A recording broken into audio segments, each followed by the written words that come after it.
जय हिंद साथियों, नमस्कार। एक बार फिर से आप सभी का स्वागत है आज की इस क्लास में। साथियों, आज की जो क्लास है ये प्राचीन भारत का इतिहास, इसका आज हम लोग पढ़ने वाले हैं 17वां और 18वां टॉपिक। ठीक है, तो साथियों 17वां जो टॉपिक है जिसका नाम है मौर्योत्तर काल, और जो 18वां टॉपिक है जिसका नाम है विदेशी आक्रमणकारियों का भारत में आगमन। ठीक है, तो साथियों आज जो है ये हम लोग दो टॉपिक पढ़ने वाले हैं। इसके पहले हमने आपको 16 टॉपिक पढ़ा दिए हैं। अगर आप लोगों ने इनको नहीं देखा है तो इसकी एक प्लेलिस्ट बनी हुई है, तो वहां जाकर उनको देख लीजिए। साथियों आज की जो क्लास है ये 11वीं क्लास है। इसके पहले हमने आपको 10 क्लासें करा दी हैं। साथियों ये बुक है, ये पॉकेट जी के सामान्य ज्ञान की बुक है, खान सर की। तो साथियों ये जो बुक है ये सभी एग्जाम के लिए बेहद ही महत्वपूर्ण बुक है, इसलिए साथियों इस बुक को आप लोग एक बार जरूर पढ़िएगा। और साथियों इस क्लास को शुरू से लास्ट तक जरूर देखिएगा, क्योंकि साथियों इसमें हमने बहुत ही आसान भाषा में आपको समझाया हुआ है। तो आइए साथियों स्टार्ट करते हैं। साथियों जो टॉपिक है जिसका नाम है मौर्योत्तर काल। तो साथियों जो मौर्योत्तर काल है इसमें कुछ वंश हैं, इनको देखेंगे। तो सबसे पहले साथियों शुंग वंश, वंश, सातवाहन वंश, इंडो ग्रीक वंश, शक वंश और कुषाण वंश। इसके बाद साथियों हम लोग देखने वाले हैं संगम काल। और साथियों जो संगम काल है, संगम काल के अंतर्गत ये चेर वंश, चोल वंश और पांड वंश, ये तीन वंश देखेंगे जो कि संगम काल के अंतर्गत आते हैं। तो साथियों आइए देखते हैं, सबसे पहले हम लोग देखने वाले हैं शुंग वंश के बारे में। ठीक है, तो साथियों जो शुंग वंश है 125 ईस्वी पूर्व से लेकर के 75 ईस्वी पूर्व तक का जो समय है इसी को शुंग वंश के नाम से जाना जाता है। तो साथियों जो शुंग वंश है ये बाण भट्ट की जो पुस्तक है जिसका नाम है हर्षचरित। ठीक है, तो इसके अनुसार पुष्यमित्र शुंग ने अंतिम मौर्य शासक बृहद्रथ की हत्या कर दी थी। तो साथियों हमने आपको बताया था, इसके जो पिछला क्लास थी इसमें हमने आपको बताया था कि जो शुंग वंश साथियों है, तो अंतिम जो मौर्य शासक था जिसका नाम था बृहद्रथ, इसकी हत्या किसने किया था? पुष्यमित्र शुंग ने किया था। और साथियों इसकी हत्या करके जो है पुष्यमित्र शुंग ने शुंग वंश की स्थापना की थी। ठीक है, तो साथियों आइए देख लेते हैं पुष्यमित्र शुंग के बारे में। शुंग वंश का संस्थापक पुष्यमित्र साथियों इसको माना जाता है। 184 ईस्वी पूर्व में इसने पुष्यमित्र शुंग ने साथियों शुंग वंश की स्थापना की थी। ठीक है, तो आप लोगों को इतनी बात समझ में आ गई होगी। आगे देखते हैं, यह जो है स्वयं ब्राह्मण जाति का था। कौन? पुष्यमित्र शुंग। साथियों ये जो है स्वयं ब्राह्मण जाति का था। इसने ब्राह्मण धर्म को संरक्षण दिया। किसको दिया? तो ब्राह्मण धर्म को साथियों इसने संरक्षण दिया। और बौद्ध साहित्य में पुष्यमित्र को बौद्ध धर्म का दुश्मन बताया गया है, क्योंकि इसने पाटलिपुत्र के कुक्कुटराम विहार को तोड़ने का कई बार प्रयास किया था। तो साथियों इसने क्या किया कि जो पाटलिपुत्र के एक कुक्कुटराम विहार को तोड़ने का कई बार प्रयास किया था, इसलिए साथियों इसको बौद्ध धर्म का दुश्मन बताया गया है। किसमें? बौद्ध साहित्य में। दिव्यावदान के अनुसार इसने अशोक द्वारा निर्मित 84,000 स्तूपों को तुड़वा दिया था। किसने? पुष्यमित्र शुंग ने। इसने क्या किया था कि जो अशोक द्वारा जो निर्मित 84,000 जो स्तूप थे इनको तुड़वा दिया था। आइए देख लेते हैं नोट में क्या दिया हुआ है। इस वंश की उत्पत्ति के बारे में कोई निश्चित जानकारी नहीं है। संभवतः शुंग जो है उज्जैन प्रदेश के थे, और जहां इनके पूर्वज मौर्यों की सेवा में थे। इनके जो पूर्वज थे साथियों ये जो है मौर्यों की सेवा में थे सेनापति के रूप में। ठीक है, इसकी कोई जो है निश्चित जानकारी नहीं मिलती है, लेकिन ऐसा माना जाता है कि जो शुंग थे ये उज्जैन प्रदेश के थे, और जहां पर जो है ये क्या थे, उनके जो पूर्वज थे ये मौर्यों की सेवा में रहते थे सेनापति के रूप में। ठीक है, तो ये भी आप लोग यह ध्यान रखिएगा। आगे हैं, पुष्यमित्र ने 2 अश्वमेध यज्ञों का आयोजन करवाया था, जिसकी पुष्टि जो है पतंजलि के महाभाष्य से प्राप्त होती है। तो साथियों यहाँ पर आप लोग इंपॉर्टेंट ये है कि जो पतंजलि के जो पुस्तक है जिसका नाम क्या है, तो महाभाष्य है। ठीक है, तो महाभाष्य के लेखक कौन है? तो पतंजलि हैं। ये आप लोग यहाँ पर याद रखिएगा। पतंजलि को अश्वमेध यज्ञों का पुरोहित बताया गया है, और शुंग वंश के समय इंडो ग्रीक यानी यवनों शासक मिनांडर ने आक्रमण किया, जिसको पुष्यमित्र ने पराजित किया था। ठीक है, तो शुंग वंश के समय जो है इंडो ग्रीक यानी जो यमन थे, इसने जो यहाँ का शासक था मिनांडर, इसने जो है आक्रमण किया था और ये जो है इसको पुष्यमित्र ने पराजित किया। जिसकी जानकारी साथियों गार्गी संहिता से मिलती है। ये आप लोग यहाँ पर याद रखिएगा कि गार्गी संहिता से साथियों इसकी जानकारी मिलती है। जो इंडो ग्रीक जो शासक था, यमन शासक था जो मिनांडर, इसने जो है आक्रमण किया था शुंग वंश के समय। ठीक है, पतंजलि की पुस्तकें हैं, इनको आप लोग अच्छे से याद रखना। योग दर्शन, योग सूत्र और महाभाष्य। साथियों ये जो है पतंजलि की ये 3 पुस्तकें हैं, आप लोग इनको याद रखिएगा। पाणिनि के अष्टाध्यायी पर टीका। ठीक है, ये जो पुस्तक है ये पाणिनि के अष्टाध्यायी पर जो अष्टाध्यायी पर टीका है, तो ये जो है महाभाष्य है। ठीक है, तो इसको आप लोग ध्यान रखिएगा। आगे साथियों देखते हैं भागभद्र। साथियों जो भागभद्र है ये शुंग वंश का 9वां शासक था। ठीक है, इसके दरबार में इंडो ग्रीक यानी जो यमन थे शासक एंटियोलकिडास का दूत जो है हेलियोडोरस आया था। ठीक है, तथा इसने भागवत धर्म को स्वीकार किया।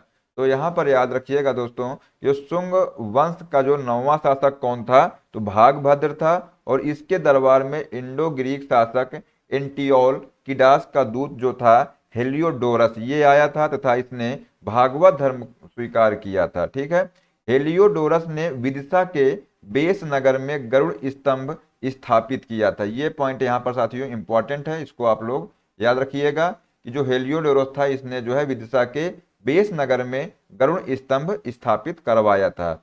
इसके बाद साथियों देख लेते हैं देवभूति के बारे में।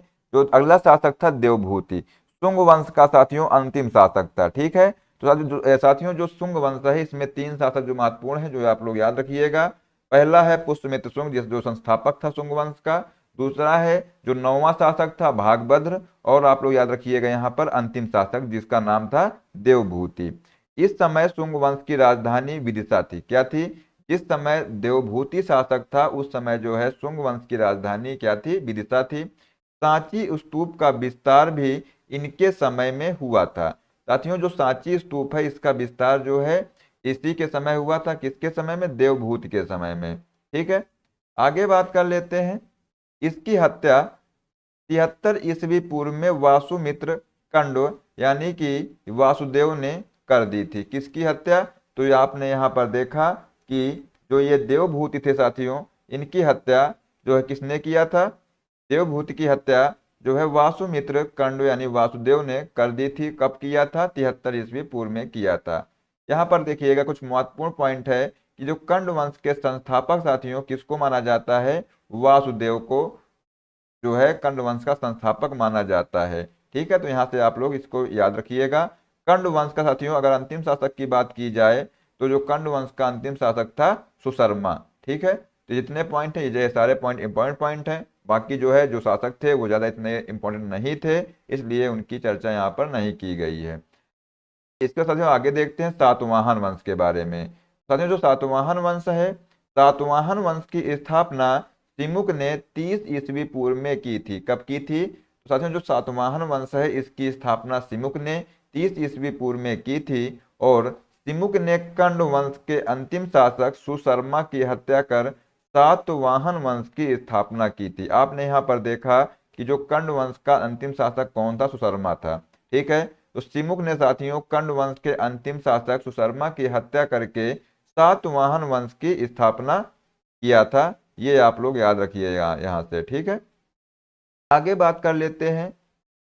यह एक मात्र सत्तात्मक समाज था। ठीक है, ये जो है साथियों एक मात्र सत्तात्मक समाज था क्योंकि नाम के आगे माता के गोत्र का वर्णन है। इसमें जो नाम है नाम के आगे माता के गोत्र का वर्णन है। सातवाहनों ने अपनी राजधानी साथियों प्रतिष्ठान में स्थापित की थी। ये पॉइंट इंपॉर्टेंट है, इसको आप लोग याद कर लीजिएगा कि सातवाहनों ने अपनी राजधानी प्रतिष्ठान में स्थापित की थी। सातकर्णी प्रथम इस वंश का पहला प्रसिद्ध शासक था। इनकी जानकारी नागनिका के नाना घाट अभिलेख से मिलती है। ठीक है, तो साथियों जो यहाँ पर सातकर्णी है, सातकर्णी फर्स्ट है, इस वंश का जो है पहला प्रसिद्ध शासक था और इसकी जानकारी कहाँ से मिलती है अगर आपसे पूछा जाए तो नाना घाट अभिलेख से साथियों इसकी जानकारी मिलती है। गाथा सप्तशती की रचना सातवाहन नरेश हाल ने की थी। यह प्राकृत भाषा का ग्रंथ था। ठीक है, कौन सा? गाथा सप्तशती। सातवाहन नरेश हाल साहित्यकार एवं कवि भी थे। ठीक है, तो ये आप लोग यहाँ से याद रखिएगा कि जो हाल थे ये साहित्यकार एवं कवि भी थे। सातवाहन शासकों के समय प्रसिद्ध साहित्यकार गुणाढ़ भी थे और इन्होंने बृहद कथा की रचना की। किसने की? तो साथियों अगर आपसे पूछा जाए कि जो गुणाढ़ हैं इन्होंने किसकी रचना की, तो ये बृहद कथा की इन्होंने रचना की थी। ठीक है, तो यहाँ पे आप लोग ये याद रखिएगा। आगे साथियों देखते हैं। सातवाहन वंश का महानतम शासक अगर आपसे पूछा जाए तो आप लोग आंसर लगाएंगे गौतमी पुत्र सातकर्णी। साथियों ये सातवाहन वंश का महानतम शासक था। गौतमी पुत्र सातकर्णी ने वेणुकटक स्वामी की उपाधि धारण की थी। किसकी? तो वेणुकटक साथियों स्वामी की उपाधि ये इसने धारण की थी। और सातवाहनों ने अधिकांशतः शीशे के सिक्के चलाए थे। किसके सिक्के चलाए थे? तो जो सातवाहन थे साथियों इसने जो है अधिकांशतः शीशे के सिक्के चलाए थे। और सातवाहन शीशे का आयात रोम से करते थे। अगर आपसे पूछा जाए कि जो सातवाहन थे ये शीशे का जो आयात है ये कहाँ से करते थे, तो ये जो है रोम से करते थे। सातवाहन काल में चांदी एवं तांबे के सिक्कों का प्रयोग होता था जिसे कारसार्पण कहा जाता था। ये आप लोग पॉइंट साथियों याद रखिएगा कि सातवाहन काल में चांदी एवं तांबे के सिक्कों का प्रयोग होता था जिसे कारसार्पण कहा जाता था। और ब्राह्मणों को सर्वप्रथम भूमि दान एवं जागीर देने की प्रथा का आरंभ सातवाहनों ने किया था। सातवाहनों को पुराणों में आंध्रभृत्य कहा गया। ये आप लोग याद रखिएगा अगर आपसे पूछा जाए कि सातवाहनों को पुराणों में क्या कहा गया, तो आंध्रभृत्य साथियों जो है सातवाहनों को पुराणों में कहा गया। ठीक है साथियों, आगे देख लेते हैं। सातवाहनों ने अमरावती व नागार्जुन कोंडा के स्तूपों का निर्माण, अजंता एवं एलोरा की गुफाओं का निर्माण तथा कालई की चैत का निर्माण करवाया था। सातवाहन वंश के शासकों को दक्षिणाधिपति तथा इनके द्वारा शासित प्रदेश को दक्षिणापथ कहा जाता है। और यज्ञ श्री सातकर्णी इस वंश का अंतिम प्रसिद्ध शासक था। इसके सिक्कों पर जहाज के चित्र मिलते हैं। तो दोस्तों यहाँ पर ये पॉइंट आप लोग याद रखिएगा कि अगर आपसे पूछा जाए कि जो इसके सिक्के थे इसके सिक्कों पर जो है किसके चित्र मिलते हैं, तो आप लोग यहाँ पर साथियों याद रखिएगा सिक्कों पर जहाज के चित्र मिलते थे। यज्ञ श्री सतकर्णी इस वंश का जो है अंतिम प्रसिद्ध शासक था। ये भी आप लोग पॉइंट यहाँ से याद रखिएगा। ठीक है, अब बात कर लेते हैं साथियों अगले टॉपिक की, जिसका नाम है विदेशी आक्रमणकारियों का भारत में आगमन। साथियों जो विदेशी आक्रमणकारियों का भारत में आगमन है तो इसमें देखते हैं इंडो ग्रीक यानी कि यूनानी, फिर इसके बाद शक, पल्लव, कुषाण। ठीक है, तो विदेशी आक्रमणकारियों का भारत पर आक्रमण करने का जो क्रम है साथियों, पहले है हिंद यूनानी, फिर है शक, फिर इसके बाद पल्लव है, फिर कुषाण। ये साथियों क्रम है इनके भारत पर आक्रमण करने का। साथियों यहाँ पर एक पॉइंट है, बैक्ट्रियाई शासकों का इतिहास उनके सिक्कों के आधार पर लिखा गया था। यहाँ पर याद रखिएगा कि जो बैक्ट्रियाई शासक थे इनका इतिहास जो है इनके सिक्कों के आधार पर लिखा गया था। और साथियों यूनानी वंश की दो शाखाएं थी। ठीक है, जो यूनानी वंश है इसकी दो शाखाएं थी, एक थी यूथेमेट्स और दूसरी थी यूक्रेटाइडस। ठीक है, तो ये जो दो शाखाएं थी आप लोग इनको याद रखिएगा। ठीक है, आगे बात करते हैं। यूथेमेट्स जो शाखा थी साथियों इसके संस्थापक अगर पूछा जाए तो डेमेट्रियस।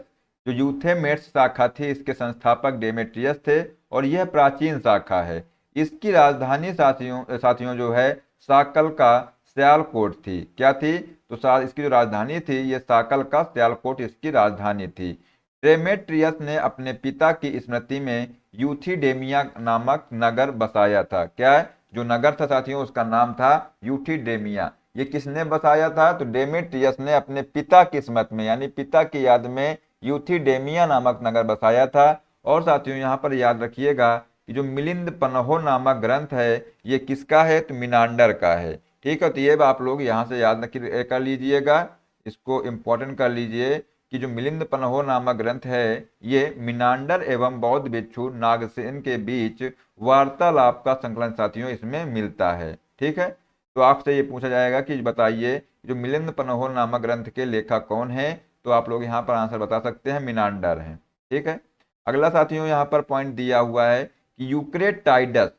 साथियों जो यूक्रेटाइडस हैं इनको यूनानी स्रोतों में एशिया का जो है संरक्षक कहा गया है। भारत में सबसे पहले सोने के सिक्के यूनानियों ने ही जारी किए थे। किसने जारी किए थे? तो साथियों जो यूनानियों ने सबसे पहले भारत में सोने के सिक्के जारी किए थे। ठीक है, ये आप लोग यहाँ से याद रखिएगा। ठीक है, इसके साथ में बात करते हैं सिक्कों पर राजाओं के चित्र एवं तिथि लेखन की परिपाटी को यूनानियों ने शुरू किया और यूनानियों ने ही भारतीयों को हेलेनिस्टिक कला से परिचित कराया और जिसमें बाद में क्या हुआ कि भारत में गांधार शैली का रूप लिया। ठीक है, तो यहाँ से साथियों याद रखिएगा, ये पॉइंट महत्वपूर्ण पॉइंट है कि यूनानियों ने ही भारतीयों को हेलेनिस्टिक कला से परिचित कराया। किसने? यूनानियों ने, और जिसमें बाद में जो है भारत में गांधार शैली का रूप लिया। ठीक है, तो ये आप लोग यहाँ से पॉइंट याद रखिएगा। आगे साथियों बात कर लेते हैं अगले पॉइंट की। इसमें साथियों बताया गया है कि जो गार्गी संहिता के अनुसार भारत जो है ज्योतिष शास्त्र के लिए हमेशा यूनानी का ऋणी रहेगा। जो नोट दिया है इसमें ये बताया गया है कि जो गार्गी संहिता के अनुसार भारत जो है साथियों ज्योतिष शास्त्र के लिए हमेशा यूनान का ऋणी रहेगा और सप्ताह का प्रचलन भी आरंभ हुआ। ठीक है, भारतीय नाट्य कला मतलब कि भारतीय नाटकों पर यूनानियों का प्रभाव पड़ा और विकास भी हुआ। रंगमंच के पर्दे को यवनिका कहा जाता था। ये आप लोग यहाँ पे याद रखिएगा कि जो रंगमंच के पर्दे को यवनिका कहा जाता था। यूनानी भारतीय मसालों से भी परिचित हुए। काली मिर्च को यवन प्रिया कहा जाता था। ये आप लोग याद रखिएगा साथियों। अगर आपसे पूछा जाए कि बताइए कि काली मिर्च को क्या कहा जाता था, तो उसका नाम है यवन प्रिया। ठीक है, तो ये आप लोग वहां से आंसर याद रखिएगा। आगे साथियों बात कर लेते हैं शक। जो साथियों शक हैं इनके बारे में देख लेते हैं। भारत में यूनानियों के बाद जो है शक आए। कौन आए? शक आए। और शक मूलतः मध्य एशिया से आए थे। कहाँ से आए थे? अगर आपसे पूछा जाए जो शक थे वो कहाँ से आए थे, तो साथियों ये जो है मध्य एशिया से आए थे। शक चारागाह की खोज में भारत आए और भारतीय साहित्य में इन्हें सीथियन कहा गया। क्या कहा गया? तो साथियों भारतीय साहित्य में इनको जो है सीथियन कहा गया और चीनी साहित्य में शकों को सई या सईवांग कहा जाता है। ठीक है, डेरियस के नक्श ए रुस्तम अभिलेख में शकों का उल्लेख मिलता है और उज्जैन के एक स्थानीय राजा ने शकों को 58 ईस्वी पूर्व में जो है पराजित करके विक्रमादित्य की उपाधि धारण की थी। ठीक है साथियों, तो यहाँ पर ये पॉइंट आप लोग याद रखिएगा कि उज्जैन के एक स्थानीय राजा था जिसने जो है शकों को 58 ईस्वी पूर्व में पराजित करके विक्रमादित्य की उपाधि धारण की थी। शकों ने भारत में साथियों सत्ता या शासन के 5 केंद्रों की स्थापना की थी। कितने केंद्रों की? तो साथियों जो शक थे इसने जो है भारत में सत्ता यानी शासन के 5 केंद्रों की स्थापना की थी। ठीक है, आगे साथियों बात कर लेते हैं शकों का जो सबसे प्रतापी राजा अगर आपसे पूछा जाए, तो साथियों जो शकों का सबसे प्रतापी राजा था जिसका नाम था रुद्रदामन प्रथम। ठीक है, तो ये सबसे साथियों प्रतापी राजा था और यह जो है संस्कृत प्रेमी था।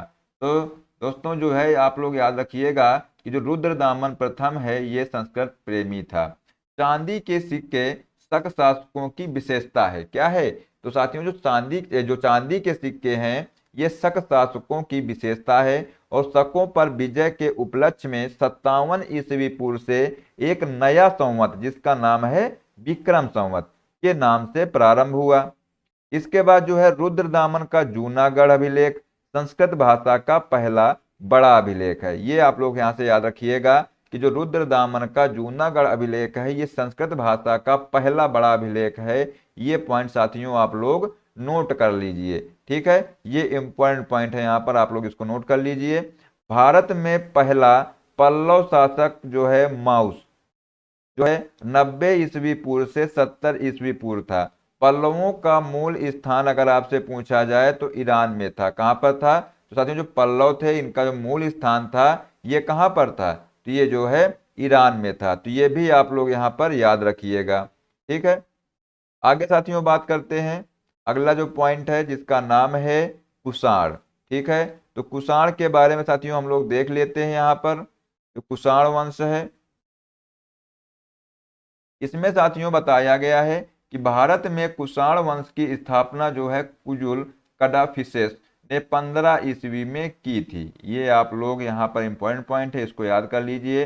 अगर आपसे पूछा जाए कि कुषाण वंश की स्थापना किसने किया था, तो कुषाण वंश की स्थापना कुजुल कडाफिसेस ने 15 ईस्वी पूर्व में किया था। चीनी स्रोतों के अनुसार कुषाण मध्य एशिया के यूची कबीले से थे। कहाँ से थे? तो साथियों ये जो है यूची कबीले से थे। कुजुल कडाफिसेस के बाद विम कडाफिसेस जो है राजा बने तथा इन्होंने सोने व तांबे के सिक्के जारी किए थे। किसके सिक्के? सोने व तांबे के सिक्के इसने जारी किए थे। किसने? तो विम कडाफिसेस ने। विम कडाफिसेस साथियों शिव का अनुयायी था और इसके सिक्कों पर त्रिशूल, नंदी, डमरू के चित्र मिलते हैं। कुषाण वंश का सबसे प्रतापी शासक अगर पूछा जाए तो साथियों जो कुषाण वंश का सबसे प्रतापी शासक था जिसका नाम था कनिष्क। ये आप लोग यहाँ पर याद रखिएगा। बात कर लेते हैं कनिष्क के बारे में। साथियों अगर आपसे पूछा जाए कि कुषाण वंश का सबसे प्रतापी शासक कौन था, तो आप लोग उसका आंसर लगाएंगे कनिष्क। साथियों कुषाण वंश का सबसे प्रतापी शासक था। इसके बाद साथियों देखते हैं 78 ईस्वी में जो है कनिष्क का राज्याभिषेक हुआ तथा 78 ईस्वी में ही शक संवत आरंभ हुआ। ठीक है, तो साथियों जो शक संवत है ये किसके राज्याभिषेक के उपलक्ष्य में शुरू हुआ? तो आप लोग याद रखिएगा कनिष्क कितने साथियों, ये जो कनिष्क का जब राज्याभिषेक हुआ तो उसी समय साथियों 78 ईस्वी में ही शक संवत आरंभ हुआ। कनिष्क की राजधानी की बात करते हैं तो साथियों जो पुरुषपुर है पेशावर, ये जो है कनिष्क की राजधानी थी। कल्हड़ की राजतरंगड़ी, अगर आपसे साथियों पूछा जाए कि जो राजतरंगड़ी है इसके लेखक कौन हैं, तो आप लोग यहाँ पर बताएंगे कल्हड़ हैं। ठीक है, तो कल्हड़ की जो राजतरंगड़ी के अनुसार इसमें कश्मीर पर आक्रमण किया एवं वहां कनिष्कपुर नामक शहर बसाया। ठीक है, तो साथियों जो कश्मीर जो कल्हड़ की जो पुस्तक है राजतरंगड़ी, इसमें साथियों क्या बताया गया है? इसमें यह बताया गया है कि कश्मीर पर आक्रमण किया एवं वहां पर कनिष्कपुर नामक शहर बसाया। किसने? तो कनिष्क ने। ठीक है, कनिष्क बौद्ध धर्म की महायान शाखा का अनुयायी था। किसका था? जो साथियों जो कनिष्क था ये बौद्ध धर्म की महायान शाखा का अनुयायी था और इसने चौथी बौद्ध संगीति इसी के शासनकाल में कुंडलवन यानी कश्मीर में बौद्ध विद्वान वासुमित्र की अध्यक्षता में हुई थी। तो ये भी पॉइंट आप लोग याद रखिएगा, इंपॉर्टेंट पॉइंट साथियों। ये हम लोग पढ़ चुके हैं पहले जब हमने बौद्ध धर्म पढ़ाया था आप लोगों को, तो वहां पर साथियों हमने बताया था कि जो कुंडल वन में जो बौद्ध विद्वान वासुमित्र की अध्यक्षता में जो बौद्ध संगीति हुई थी उस समय साथियों अध्यक्ष कौन थे? तो शासक कौन थे? कनिष्क थे। ठीक है, तो इसने जो है चौथी बौद्ध संगीति इसी के शासनकाल में कहां पर? कुंडल वन में आयोजित हुई थी। ठीक है, कनिष्क के सिक्के ईरानी व यूनानी भाषा में थे। किस भाषा में थे? तो साथियों जो कनिष्क जो सिक्के थे ये ईरानी व यूनानी भाषा में इसके सिक्के थे। ठीक है, तो इतना आप लोग यहाँ पर याद रखिएगा। आगे साथियों बात करते हैं कुषाणों ने सोने के सर्वाधिक सिक्के जारी किए। ठीक है, तो अगर आपसे पूछा जाए कि सोने के सर्वाधिक सिक्के दोस्तों किसने जारी किए, तो कुषाणों ने जारी किए थे, जिनकी शुद्धता गुप्त काल की स्वर्ण मुद्राओं से उत्कृष्ट है। द्वैध शासन की अवधारणा को सर्वप्रथम कुषाण वंश ने अवगत कराया था और कनिष्क भारत का प्रथम शासक था जिसने बुद्ध की आकृति युक्त सिक्के जारी किए थे। तो ये पॉइंट साथियों इंपॉर्टेंट पॉइंट है। अगर आपसे पूछा जाए कि बुद्ध की आकृति युक्त सिक्के जो है किस शासक ने जारी किए थे, तो कनिष्क जो है इसने जो है बुद्ध की आकृति युक्त सिक्के जारी किए थे। भारत का कांट, मिल्टन, वाल्टेयर के नाम से अश्वघोष को जाना जाता है और भारत में गांधार शैली का प्रचलन कुषाण वंश ने किया। इसे इंडो ग्रीक शैली के नाम से भी जाना जाता है। कुषाण शासक साथियों कनिष्क के समकालीन की बात की जाए तो नागार्जुन, अश्वघोष और वासुमित्र थे। ठीक है, तो कुषाण शासक जो कनिष्क हैं साथियों, इसके समकालीन पूछा जाए तो इसके समकालीन नागार्जुन, अश्वघोष और वासुमित्र थे। ठीक है, इसके बाद साथियों आगे देख लेते हैं।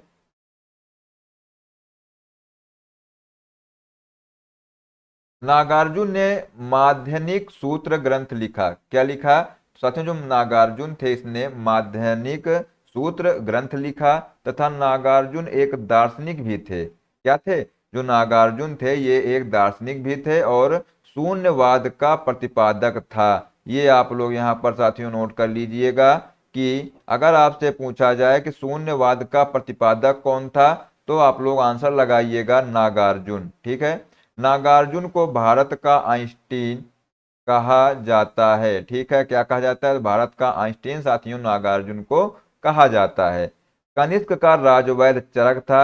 ये भी साथियों इम्पोर्टेंट पॉइंट है। अगर आपसे पूछा जाए कि जो कनिष्क का राजवैद्य कौन था तो वो था चरक, जिसने चरक संहिता की रचना की और जो भारतीय चिकित्सा शास्त्र क्या है? भारतीय चिकित्सा शास्त्र का विश्व कोश कहलाता है। ठीक है, तो ये आप लोग साथियों यहाँ पर याद रखिएगा कि अगर आपसे पूछा जाए कि कनिष्क का राजवैद्य कौन था तो यहाँ पर याद रखिएगा चरक था। ठीक है, विभाषा शास्त्र की रचना वासुमित्र ने की और बौद्ध धर्म का विश्वकोश विभाषा शास्त्र शास्त्र को भी कहा जाता है। ये आप लोग याद रखिएगा साथियों कि जो विभाषा शास्त्र है, विभाषा शास्त्र को जो है कहा जाता है बौद्ध धर्म का विश्वकोश। ठीक है, कनिष्क की मृत्यु की बात की जाए तो 102 ईस्वी में साथियों इनकी मृत्यु हो गई थी और कुषाण वंश का अंतिम शासक वासुदेव था। वासुदेव शैव मतानुयायी था। ये आप लोग याद रखिएगा साथियों। जो कनिष्क ने तक्षशिला में सिरकप नगर की स्थापना की थी। किसकी? तो सिरकप नगर की साथियों कनिष्क ने तक्षशिला में स्थापना की थी। ठीक है, साथियों देख लेते हैं। यहाँ पर बताया गया है कि पुराणों में मृत शासकों की मूर्तियों को मंदिर में रखा जाता था। ठीक है, ये आप लोग साथियों यहाँ पर याद रखिएगा कि कुषाणों में जो है मृत शासकों की मूर्तियों को मंदिर में रखा जाता था और कुषाण जो है साम्राज्य में मार्गों पर सुरक्षा का प्रबंध था, जिसमें रेशम मार्ग पर नियंत्रण रखने वाले शासकों में सबसे प्रसिद्ध कुषाण थे। रेशम मार्ग का आरंभ कनिष्क ने कराया था। किसने कराया था? तो साथियों अगर आपसे पूछा जाए कि रेशम मार्ग का जो आरंभ है वो किसने कराया था तो आप लोग यहाँ पर याद रखिएगा कि रेशम मार्ग का साथियों आरंभ कनिष्क ने कराया था। इस समय वास्तुकला के क्षेत्र में सबसे अधिक विकास हुआ और सर्वाधिक बुद्धि की मूर्तियों का निर्माण गांधार कला के अंतर्गत हुआ तथा जो है गांधार कला के लिए तक्षशिला प्रसिद्ध है। ठीक है, तो ये आप लोग यहाँ पर याद रखिए साथियों, जो गांधार कला के लिए तक्षशिला प्रसिद्ध है। कनिष्क के काल में मथुरा शैली का भी विकास हुआ तथा मथुरा, यहाँ पर मथुरा है साथियों, जो मथुरा संग्रहालय में कुषाण कालीन मूर्तियों का संग्रह अधिक मात्रा में है। तो यहाँ पर याद रखिएगा साथियों, अगर आपसे पूछा जाए कि कनिष्क के काल में किस शैली का विकास हुआ तो साथियों मथुरा शैली का विकास कनिष्क के काल में हुआ था। ठीक है, भारत में इथोपिया से हाथी दांत व सोना आता था। कहाँ से आता था साथियों? जो इथोपिया है यहाँ से भारत में हाथी दांत व सोना आता था। ठीक है, आगे बात करते हैं संगम युग की। तो साथियों जो संगम युग है इसकी बात कर लेते हैं। तो संगम का शाब्दिक अर्थ होता है साहित्यकारों की सभा। क्या होता है? तो साथियों जो संगम है युग है इसका जो शाब्दिक अर्थ होता है संगम का, ये होता है साहित्यकारों की सभा यानी परिषद या संघ यानी मंडली। ठीक है, इसका समय काल पहली से तीसरी शताब्दी है। नोट में दिया हुआ है, क्या बताया गया है कि राम शरण शर्मा के अनुसार संगम काल तीसरी से छठी शताब्दी है। ठीक है, तो किसके अनुसार? राम शरण शर्मा के अनुसार। तमिल साहित्यों का संकलन करने के उद्देश्य से संगमों का आयोजन किया गया और पांड्य शासकों के संरक्षण में कुल 3 संगम आयोजित किए गए, जिनका नाम यहाँ पर आगे देखेंगे। तो साथियों इतनी बात आपको यहाँ पर समझ में आ गई होगी। आगे देखते हैं, संगम साहित्य से हमें सुदूर दक्षिण के 3 प्रमुख राज्यों पांड्य, चोल तथा चेर के उद्भव और विकास का विवरण प्राप्त होता है। प्रथम संगम साथियों, इसका स्थान मदुरई है और अध्यक्षता साथियों ऋषि अगस्त ने इसकी अध्यक्षता की थी। ठीक है, तो ये आप लोग यहाँ पर याद रखिएगा। अगर आपसे पूछा जाए कि जो प्रथम संगम है ये स्थान कौन सा है, तो मदुरई साथियों इसका स्थान है। और अगर आपसे पूछा जाए कि इसकी जो अध्यक्षता है साथियों वो किसने किया था, तब आप लोग आंसर याद रखिएगा, ऋषि अगस्त ने साथियों इसकी अध्यक्षता किया था। 89 पांड्य राजाओं का संरक्षण, भाग लेने वाले 549 संस्थान और 7 कवि, 4499 लेखक, ठीक है, इसमें सम्मिलित थे। इस संगम की जो है एक भी पुस्तक प्राप्त नहीं होती है और अगस्त ऋषि एवं ब्राह्मण कौंडिन्य को वैदिक परंपरा यानी आर्य संस्कृति को दक्षिण भारत में ले जाने का श्रेय जाता है। तो किसको जाता है साथियों यहाँ पर, तो अगस्त ऋषि एवं ब्राह्मण कौंडिन्य को साथियों ये जो है वैदिक परंपरा को दक्षिण भारत में ले जाने का श्रेय जाता है। ठीक है, आगे साथियों देखते हैं द्वितीय संगम। साथियों जो द्वितीय संगम है इसका स्थान देख लेते हैं। तो साथियों जो द्वितीय संगम है इसका जो स्थान है कपाटपुरम है। क्या है, कपाटपुरम। वर्तमान में अलवई समुद्र में विलीन हो गया है ये। और इस संगम की अध्यक्षता साथियों अगस्त ऋषि और इनकी मृत्यु के पश्चात तोलकापियर कार्यकारी अध्यक्ष बने। ठीक है, तो सबसे पहले आप लोग यहाँ पर याद रखिएगा कि जो इसकी अध्यक्षता है साथियों ये अगस्त ऋषि ने की थी और इनकी मृत्यु के बाद जब इसकी मृत्यु हो गई तो तोलकापियर जो है ये कार्यकारी अध्यक्ष बने। ठीक है, इसमें जो है 59 पांड्य राजाओं का संरक्षण, भाग लेने वाले 49 अकादमी सदस्य और 3700 कवि, और यह 3700 वर्षों तक चला। ठीक है, तो साथियों जो द्वितीय संगम है ये कितने वर्षों तक चला, तो ये जो है साथियों 3700 वर्षों तक चला ये। ठीक है, यह ग्रंथ तोलकापियम की रचना तोलकापियर ने जो है को जो एक तमिल व्याकरण का प्राचीन ग्रंथ है। ठीक है, इसके 3 भाग हैं और वो 3 भाग कौन कौन से हैं, तो पहला है इलुथु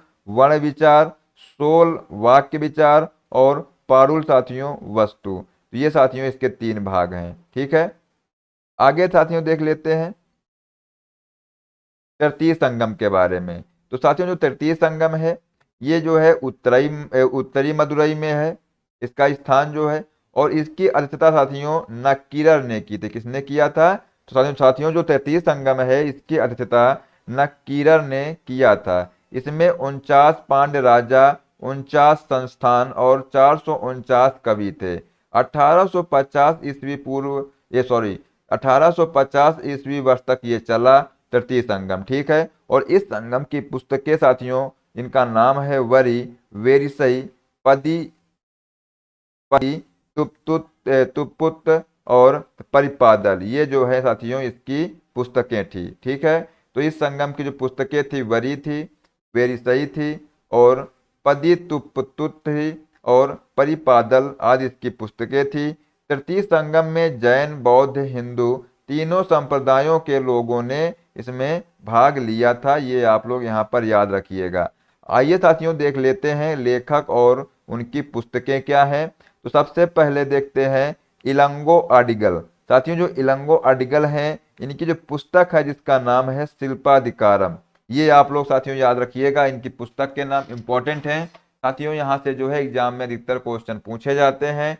तो जो इलंगो अडिगल साथियों हैं इनकी पुस्तक अगर आपसे पूछी जाए तो जिसका नाम है शिल्पाधिकारम साथियों इसकी उनकी पुस्तक का नाम है, जिसको निपुर की कथनी भी कहा जाता है। इसमें 30 सर्ग हैं और इसमें कावेरी पट्टनम के कोवलन, उसकी पत्नी कंडगी एवं नर्तकी माधवी की प्रेम कहानी इसमें संकलित है। ठीक है, तो यहाँ पर आप लोग ये याद रखिएगा इलंगो अडिगल जो है इनकी पुस्तक का नाम शिल्पाधिकारम है। ठीक है, आगे साथियों देखते हैं साथियों का नाम है सिथलाई सतनार। क्या है, सिथलाई सतनार साथियों, ये जो है बौद्ध धर्मावलंबी व्यापारी थे। ठीक है, और इनकी जो पुस्तक का नाम है मणिमेखलई साथियों, इनकी पुस्तक का नाम है मणिमेखलई या मणिमेकयाई। ठीक है, मणि माधवी व कोलन की पुत्री थी। इसमें राजकुमार उदय कुमारन व मणिमेखलई की प्रेम कहानी इसमें मिलती है। ठीक है, ये मणिमेखलई साथियों पुस्तक है, किसकी है? तो सिथलाई सत्यनार की ये पुस्तक है। इसके बाद साथियों अगला जो लेखक है जिसका नाम है तिरुत्तक, क्या है? तिरुत्तक देवर। ठीक है साथियों, ये जो है जैन भिक्षु थे। जीवन चिंतामणि साथियों इनकी पुस्तक का नाम है। जीवक चिंतामणि, क्या नाम है? जीवक चिंतामणि साथियों इनकी पुस्तक का नाम है। जीवक ने 8 विवाह किए और अंत में साधु बन गया। इसे विवाह ग्रंथ भी कहते हैं। ये जो साथियों पुस्तक है इसको जो है विवाह ग्रंथ भी कहते हैं, जिसका नाम है जीवक चिंतामणि। और साथियों इसके लेखक हैं तिरुत्तक देवर। देवर जो है साथियों इस पुस्तक के लेखक हैं। ठीक है, तिरुत्तक देवर। साथियों अगले जो लेखक हैं जिनका नाम है तिरुवल्लुवर। क्या है? तिरुवल्लुवर साथियों अगले लेखक का नाम, जिसकी पुस्तक है तिरुकुरल। क्या है? तिरुकुरल साथियों तिरुवल्लुवर की पुस्तक का नाम है। अगले लेखक हैं तोलकाप्पियर। साथियों तोलकाप्पियर की जो पुस्तक है तोलकाप्पियम इनकी पुस्तक का नाम है। रुद्र शर्मन साथियों इनकी पुस्तक का नाम अहनानूर है। क्या है? अहनानूर साथियों इनकी पुस्तक का नाम है। और साथियों तिरुवल्लुवर साथियों इनकी पुस्तक का नाम है कुराल। ठीक है, तो ये आप लोग यहाँ पर याद रखिएगा कि तिरुवल्लुवर की पुस्तक का नाम है कुराल और रुद्र शर्मन की पुस्तक का नाम है अहनानूर। तोलकाप्पियर की पुस्तक का नाम है तोलकाप्पियम। तिरुवल्लुवर की पुस्तक का नाम है तिरुकुरल। और तिरुत्तकदेवर पुस्तक जो इनके लेखक पुस्तक है जीवक चिंतामणि इनकी पुस्तक का नाम है। और सिथलाई सतनार साथियों इनकी पुस्तक का नाम मणिमेखलई है। ठीक है, तो ये आप लोग ये जो है यहाँ से जो है याद रखिएगा, यहाँ से क्वेश्चन बनता है। ठीक है, तो साथियों जो तिरुवल्लुवर हैं इनकी पुस्तक का नाम है कुराल। ठीक है, तो साथियों जो कुराल है यह तमिल साहित्य का आधारभूत ग्रंथ है। ठीक है, तो ये आप लोग साथियों यहाँ पे याद रखिएगा, जो कुराल है ये तमिल साहित्य का आधारभूत ग्रंथ है और इसके विषय जो है त्रिवर्ग, आचार शास्त्र, राजनीति, आर्थिक जीवन एवं प्रणय से संबंधित है। ठीक है, इसमें बताया गया है कि जो संगम साहित्य के काव्य को 2 भागों में बांटा गया है। पहला है अकम और दूसरा है पुरम। अकम काव्यों का मूल विषय प्रेम प्रसंग है, जबकि पुरम काव्यों का जो है मूल विषय है विषय युद्ध। ठीक है, तो ये आप लोग साथियों याद रखिएगा, जो अकम है अकम काव्यों का मूल विषय अगर आपसे पूछा जाए तो प्रेम प्रसंग है, और जबकि पुरम काव्यों का विषय है युद्ध। संगम साहित्य में हमें दक्षिण भारत के 3 राज्यों चेर, चोल तथा पांड्य का उल्लेख प्राप्त होता है, और दक्षिण पश्चिम में चेर, उत्तर पूर्व में चोल तथा दक्षिण पूर्व में पांड्य राज्य स्थित था। ये आप लोग साथियों यहाँ पर याद रखिएगा, ये जो स्थान है इनका जो ये आप लोग याद रखिएगा। अगर आपसे पूछा जाए कि चेर साथियों चेर जो है कहाँ पर रहते थे, तो दक्षिण पश्चिम जो है चेर का स्थान है, और उत्तर पूर्व में साथियों चोल तथा दक्षिण पूर्व में जो है पांड्य राज्य स्थित था। ठीक है, इसके बाद साथियों बात कर लेते हैं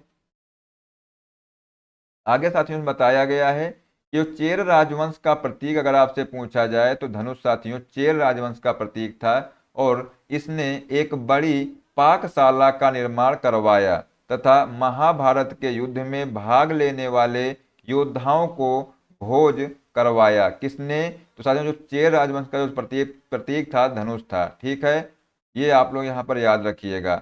नेदुन जरेल ने जो है मरंदई को अपनी राजधानी बनाया और अनेक यवन व्यापारियों को कैद कर लिया और बड़ी धनराशि हर्जाने के रूप में वसूल किया। तेनगुट्टुवन को लाल चेर भी कहा जाता है और इसने अधिराज की उपाधि ग्रहण की। कल्ली, वलावन, सेम्बिदास जैसे नामों से प्रसिद्ध चोल राज्य पूर्वी तमिलनाडु में पेन्नार तथा वेल्लारू नदियों के मध्य स्थित था। संगम काल के राज्यों में सर्वाधिक शक्तिशाली चोलों का राज्य था। क्या था? तो साथियों जो संगम काल के जो राज्य थे इसमें सर्वाधिक शक्तिशाली अगर आपसे पूछा जाए तो चोलों का राज्य था, और चोल का प्राचीनतम उल्लेख कात्यायन ने किया, और इनका जो प्रतीक चिन्ह क्या था, बाघ था। चोल की राजधानी अगर आपसे पूछा जाए तो उरैयूर तथा तंजावुर साथियों इसकी राजधानी थी, ये आप लोग नोट कर लीजिए। ठीक है, कि चोल की राजधानी क्या थी, उरैयूर तथा तंजावुर साथियों चोल की राजधानी थी। ठीक है, इसके बाद जो आगे देख लेते हैं, करिकाल चोल शासकों में सबसे महान शासक था। इसका शाब्दिक अर्थ है जले हुए पैरों वाला। ठीक है, तो ये आप यहां से याद रखिएगा। साथियों जो करिकाल था, करिकाल चोल शासकों में सबसे महान शासक था, और इसका जो शाब्दिक अर्थ अगर आपसे पूछा जाए तो वो है जले हुए पैरों वाला।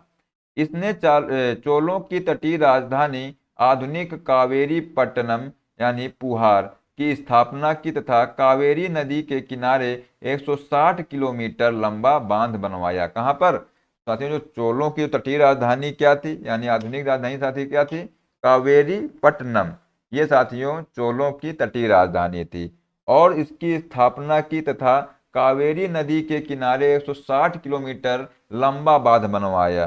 ठीक है, करिकाल को पेरुनानुद्पादे ग्रंथ में संगीत के सप्त स्वरों का विशेषज्ञ बताया गया है। करिकाल वैदिक धर्म जो है का अनुयायी था, और इसने ब्राह्मण धर्म को राजकीय संरक्षण प्रदान किया। मेगस्थनीज ने सर्वप्रथम पांड्यों का उल्लेख किया। मेगस्थनीज के अनुसार पांड्य राज्य पर हेरकाल की पुत्री का शासन था, और वह राज्य मोतियों के लिए प्रसिद्ध था। ये साथियों पॉइंट याद रखिएगा कि जो मेगस्थनीज के अनुसार साथियों क्या बताया गया कि जो पांड्य राज्य पर जो है हेरकाल की जो पुत्री का शासन था, और वह जो है राज्य किसके लिए प्रसिद्ध था, तो मोतियों के लिए वह राज्य प्रसिद्ध था। ठीक है, इसके बाद साथियों आगे बात करते हैं। पांड्य राज्य की राजधानी क्या थी, मदुरई थी। इसका प्रतीक चिन्ह कार्प यानी मछली थी, और पांड्यों का उल्लेख रामायण महाभारत काल में भी मिलता है।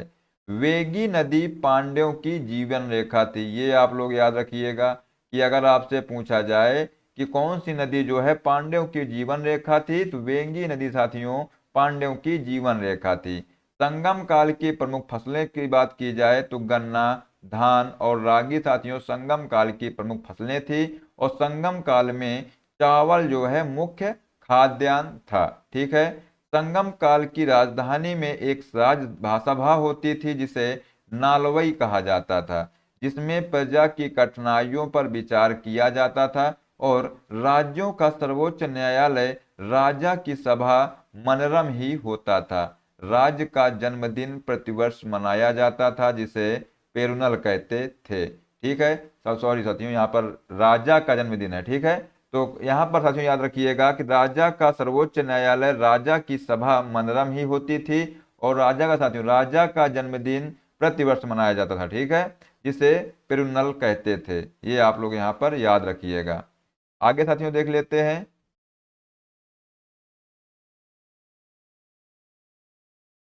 चोरी, चोरी तथा व्यभिचारी के अपराध के लिए मृत्युदंड दिया जाता था। झूठी गवाही देने पर जीभ काट ली जाती थी। भूमि कर जो है राजस्व का प्रमुख साधन था, और भू राजस्व दर उत्पादन का 1/6 भाग था।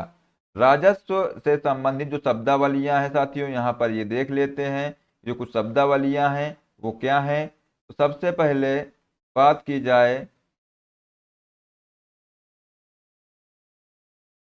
क्या है, कड़मई या पाडू। तो साथियों जो कड़मई या पाडू है ये राजा को अदा किया जाने वाला भूमि कर था। मायावेली भूमि की दो प्रसिद्ध माप हैं, उल्गु या संगम, ये जो है चुंगी एवं सीमा शुल्क है। इखई साथियों ये अतिरिक्त या जबरन वसूला जाने वाला कर है। ठीक है, तो ये जो है इनको ये इस नाम से जाना जाता था। ठीक है, आगे बात कर लेते हैं। क्या है, यहाँ पर दिया हुआ है कि कर अदा करने वाले क्षेत्र की एक प्रसिद्ध इकाई वरीयम वारी, क्या है, वरीयम वारी थी, जिसका अर्थ था कर। संगमकालीन शासकों के पास पेशेवर सैनिक होते थे तथा चतुरंगड़ी होती थी, जो अश्व, गज, रथ तथा पैदल सिपाही सैनिक होते थे। सेना के कप्तान को एनआरडी की उपाधि दी जाती थी और संगम काल में समय जानने के लिए साथियों जल घड़ी का प्रयोग किया जाता था। ये पॉइंट इंपॉर्टेंट है। अगर आपसे पूछा जाए कि संगम काल के समय जो है संगम काल में साथियों समय जानने के लिए किसका उपयोग किया जाता था, तो जल घड़ी का प्रयोग किया जाता था। संगम कालीन समाज के बारे में बात की जाए, साथियों जो संगम कालीन समाज है, ये अडनर जो कि ब्राह्मण वर्ग था, अरसर ये शासक वर्ग था, वेगिनर ये जो है व्यापारी वर्ग था, और साथियों ये जो वेल्लाल है ये कृषक वर्ग था। ठीक है, तो ये जो है संगम कालीन समाज था। ठीक है, आगे देखते हैं। तमिल भूमि में ब्राह्मण का दर्शन सबसे पहले संगम युग में होता है। कहाँ पर होता है? साथियों जो तमिल भूमि है यहाँ पर ब्राह्मण का दर्शन सबसे पहले संगम युग में होता है। इस काल में ब्राह्मण मांस खाते थे। क्या खाते थे? साथियों जो ब्राह्मण थे इस काल में जो है ब्राह्मण क्या खाते थे? मांस खाते थे। ठीक है, तो ये आप लोग यहाँ से याद रखिएगा। और ताड़ी यानी सूरा जो है पीते थे, जो समाज में बुरा नहीं माना जाता था। अधिक मेंढू व्यापारी केंद्र के रूप में प्रसिद्ध था तथा चोल वंश का एक प्रमुख बंदरगाह भी था। पेरिप्लस में जो है अरिकमेंडू को पेडाके कहा गया। क्या कहा गया? तो साथियों जो पेरिप्लस में जो है अरिकमेंडू को पेडाके कहा गया है। सिंध से कन्याकुमारी तक 24 बंदरगाहों का उल्लेख पेरिप्लस ऑफ द इरीथ्रियन सी यूनान लेखक जो है की पुस्तक में मिलता है। दरबारों में गायकों के साथ नर्तकी नाचती थी जिन्हें पाड़र या विडेलियर कहा जाता था। ये आप लोग यहाँ पर याद रखिएगा। जो दरबारों में साथियों गायकों के साथ नर्तकियां नाचती थी जिन्हें पाड़र या विडेलियर कहा जाता था। ठीक है, आगे देखते हैं। संगम काल में कृषक को वेलार तथा उनके प्रमुखों को वेलरी कहा जाता है, और खेत मजदूर का काम सबसे निचले वर्ग के लोग कडेसियर करते थे। एनियर शिकारियों की जाति थी और मुर्गन या कि यवन लोगों के निवास स्थान को कहते थे। संगम काल में चोलों की समृद्धि का मुख्य कारण उनका सुविकसित वस्त्रोद्योग था, और इसमें यह बताया गया है कि सर्वप्रथम मानसून की खोज हिप्पोलस ने की थी। किसने की थी? हिप्पोलस ने सर्वप्रथम साथियों मानसून की खोज की थी, और हिप्पोलस ने मानसूनी हवाओं के सहारे बड़े जहाजों से सीधे समुद्र पार करने की विधि खोजी थी। ठीक है, तो ये आप लोग यहाँ पे याद रखिएगा। अगर आपसे पूछा जाए कि मानसून की खोज किसने की थी, साथियों हिप्पोलस ने साथियों मानसून की खोज की थी। राजा की सहायता हेतु नियुक्त अधिकारियों का समूह 5 परिषदों में विभाजित था, जिन्हें 5 महासभाओं के नाम से जाना जाता है। सबसे पहले मंत्री। साथियों जो मंत्री हैं ये अमीयचार, पुरोहित को पुरोहितर, सेना नायक को साथियों सेनापतियार, और दूत या राजदूत को दूतार, और गुप्तचर को साथियों ओर्रार के नाम से यहाँ पर जाना जाता है। ठीक है साथियों, ये आपको यहाँ से आज आप लोगों ने देखा जो है विदेशियों का भारत में आगमन और मौर्योत्तर काल। ठीक है, तो साथियों आप लोगों ने यहाँ पर 2 टॉपिक देखे हैं। ठीक है, आशा करते हैं आपको साथियों अच्छे समझ में आया होगा। अगर आप लोगों को क्लास पसंद आई हो तो क्लास को लाइक कर दीजिए, और अगर अभी तक आपने चैनल को सब्सक्राइब नहीं किया है तो चैनल को सब्सक्राइब कर लीजिए, और जो साथियों बेल आइकन है उसको प्रेस कर लीजिए, जिससे कि आने वाली सभी क्लास का नोटिफिकेशन आपको मिलता रहेगा। ठीक है, तो मिलते हैं नेक्स्ट क्लास में। जय हिंद, जय भारत, वंदे मातरम।